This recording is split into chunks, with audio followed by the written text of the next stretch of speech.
જો તમે પ્રેક્ટિકલી કોઈના પ્રેમમાં હોવ અથવા રિલેશનશિપમાં હોવ તો મહેરબાની કરીને એને પ્રેમ ના કહેતા, કારણ કે એ તો સમજી વિચારીને માંડેલું ગણિત છે.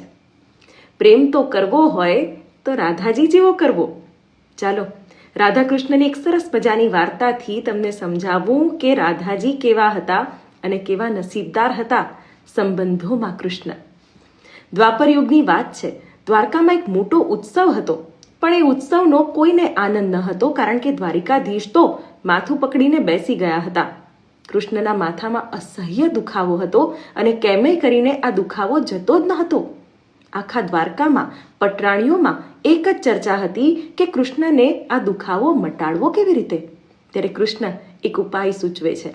કૃષ્ણ કહે છે કે મને જે અનહદ પ્રેમ કરે છે એના પગની ધૂળ જો મારા માથા પર લગાવવામાં આવશે તો હું સાજો.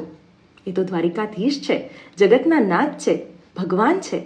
એમના માથા પર પગની ધૂળ લગાવી એટલે તો પાપનું ભાગીદાર બનવું, નરકનો દ્વાર જોવા જેવી વાત છે. અને એ જ ડર બધાને સતાવ્યો અને કોઈ આગળ ના આવ્યું.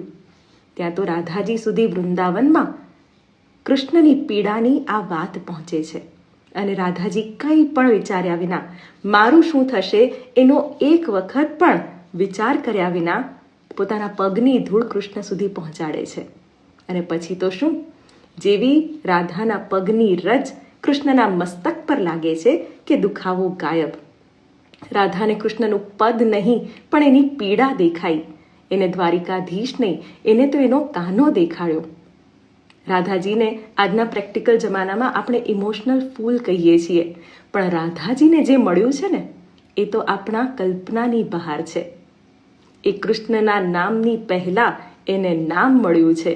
જેના પ્રેમમાં આખું જગ ગાંડું છે, એ પ્રેમમાં મોખરાનું સ્થાન મળ્યું છે.